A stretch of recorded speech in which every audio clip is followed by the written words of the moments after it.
নাম David Doherty. আমি Korea ইউনিভার্সিটির একজন প্রফেসর, আর সেখানে ইংরেজি পড়াই। আমি কি কোরআন থেকে কিছু পড়তে পারি? অবশ্যই। এটা সূরা 5 আয়াত 68 থেকে। সূরা 5 তো সূরা 5 আয়াত 68-তে এটা হলো ইসলামের নবী মুহাম্মদ। তিনি খ্রিস্টান এবং ইহুদিদের বলছেন, তিনি বলছেন, আমাকে একটু খুঁজে বের করতে দিন।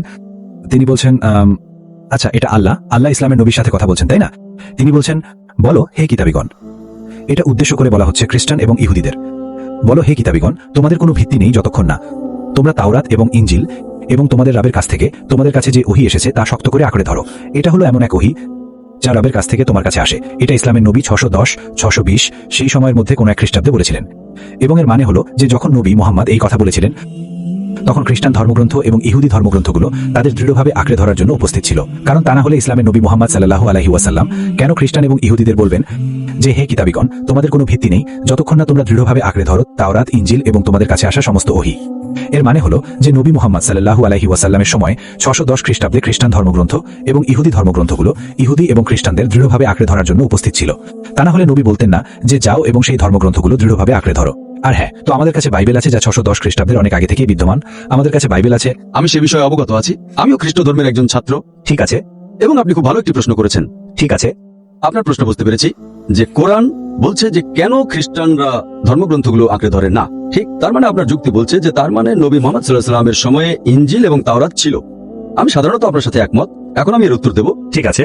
এখন আপনি কোরআনের শুধু একটা আয়াত নিয়ে বলতে পারেন না, আপনাকে পুরো কোরআন পড়তে হবে। তো আপনি যদি কোরআনের একটা আয়াত নেন, ভাই, হ্যাঁ, আপনি যদি আমার কথা শুনতে পান। আমি আপনার কথা শুনতে পাচ্ছি। না, আপনি যদি পড়েন আর শোনেন, আপনি মনোযোগ দিতে পারবেন না। আপনি একজন প্রফেসর, ঠিক আছে। আমি একজন মেডিকেল ডাক্তার। হ্যাঁ, আপনি পড়তে পারেন এবং শুনতেও পারেন, কিন্তু আপনি আমার উত্তরে মনোযোগ দিতে পারবেন না। তো আপনি যদি পড়তে চান, আপনি পড়েন এবং তারপর আমি উত্তর দেব। ঠিক আছে, আমি মনোযোগ দেব। আমার উত্তরে মনোযোগ দিন, তাহলে আপনি বুঝতে পারবেন এবং আপনি আমার উত্তরকে মূল্যায়ন করতে পারবেন। এখন কোরআনকে ফুরকানও বলা হয়, যা আমি আপনাকে আগেই বলেছি, ঠিক আর ভুলের বিচার করার মাপকাঠি হিসেবে। আরো যদি দয়া করে আমাকে একটু শেষ করতে দিন। হ্যাঁ হ্যাঁ হ্যাঁ, আমি আমার অন্য ভাই বোনদের পক্ষ থেকে বলছি না, আমি ফাঁসির কাজটা আমার মাথা রাখছি। আপনার আয়াত তুলে ধরার আগে আমার চ্যালেঞ্জটা খেয়াল করেন। একটা দ্ব্যর্থহীন কথা দেখান। আমি জানি আপনি ইংরেজির একজন প্রফেসর এবং আপনার ইংরেজি আমার চেয়ে ভালো। বাইবেলের যে কোনো জায়গা থেকে একটা স্পষ্ট কথা দেখান যেখানে যীশু খ্রিস্ট নিজে বলেছেন যে আমি ঈশ্বর, অথবা তিনি বলেছেন আমার ইবাদত করো।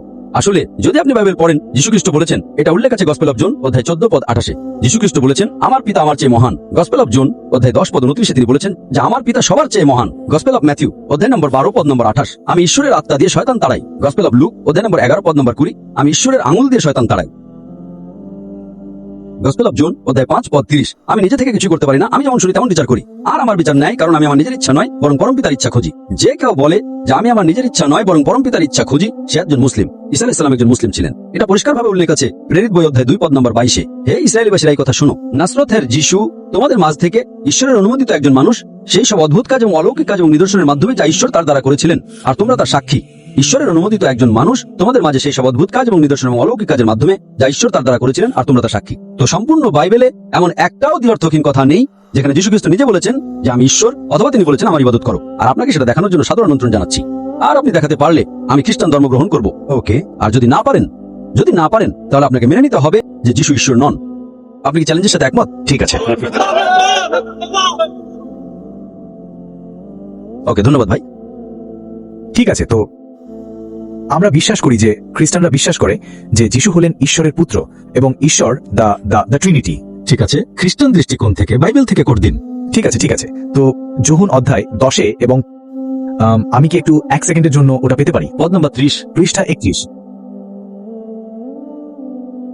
যোহানের গসপেল অধ্যায় নম্বর 10, পদ নম্বর 30, আমি এবং আমার পিতা এক। ওটা একটা ভালো উদাহরণ, কিন্তু আমি পড়ছি যোহন, ওটা ভালো। আপনার কাছে বাইবেল আছে, আমি আমার মাথা থেকে পড়ছি। হ্যাঁ, সেটা আসলেই। আপনাকে অনেক ধন্যবাদ। আমি আপনাকে সাহায্য করছি ভাই। হ্যাঁ, আপনাকে অনেক ধন্যবাদ। আমি পড়ছি যোহন অধ্যায় 10, পদ 34 থেকে। হ্যাঁ, আর এটা বলছে যে যিশু তো প্রথমেই ইহুদিরা যিশুকে পাথর মারতে চায়, তাই তো? এখানে যা বলা আছে পদ 33-এ, তা হলো ইহুদিরা বলে, আচ্ছা পদ 33, আচ্ছা প্রথমে 31, যিশু বলেন এবং আবারও ইহুদিরা তাকে পাথর মারার জন্য পাথর তুলে নিল। ইহুদিরা যিশুকে পাথর মারার জন্য পাথর তুলে নিল। পদ 31, এবং আবারও ইহুদিরা তাকে পাথর মারার জন্য পাথর তুলে নিল। কিন্তু যিশু তাদের বললেন, আমি পিতার পক্ষ থেকে তোমাদের অনেক বড় বড় অলৌকিক কাজ দেখিয়েছি, এগুলোর ভগবান বলে। তো হিন্দুরা আমাকে ভগবান বলে, এতে কি আমি ভগবান হয়ে যাই? না। আমি বলছি ও এটা ভুল, এটা শিরক। আপনি ওইভাবে উদ্ধৃতি দিচ্ছেন বেদের মতো করে, আপনাকে ভগবানের অবতার হতে হবে। তারা আমার পাঁচ হয় এবং আমাকে ভগবান বলে। শুধুমাত্র তারা আমাকে ভগবান বলে আপনি কি বলতে পারেন যে জাকির নিজেকে ভগবান বলেছে?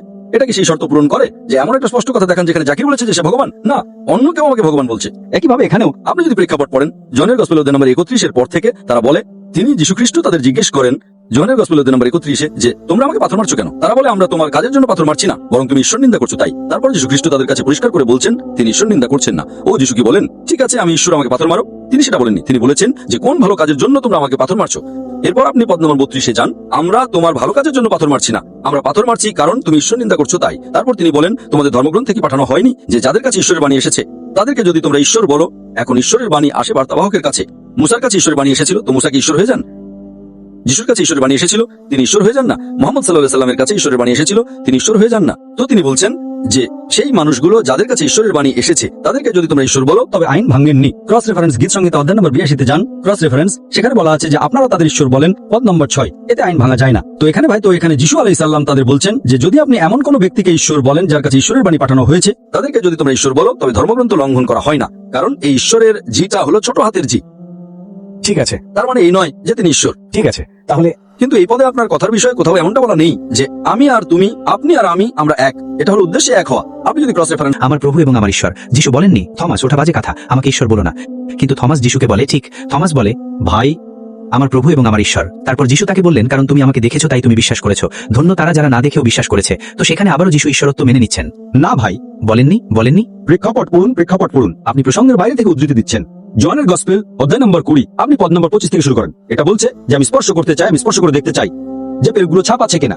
ঠিক ঠিক তিনি বলেছিলেন ধন্য তারা যারা আমাকে না দেখেও বিশ্বাস করে। ঠিক আছে, এসে আমাকে স্পর্শ করো। তারপর তিনি বলেন ও মাই গড। এর মানে কি? উদাহরণস্বরূপ আমি যদি বলি ও মাই গড 5টা বেজেছে, আপনি বলবেন না যে আমাকে ঈশ্বর বলো না। এটা একটা বিশেষসূচক কথা। আমি ঈশ্বরের সাথে কথা বলছি, ও মাই গড 5টা বেজেছে, তো আপনি বলবেন না যে আমাকে ঈশ্বর বলো না।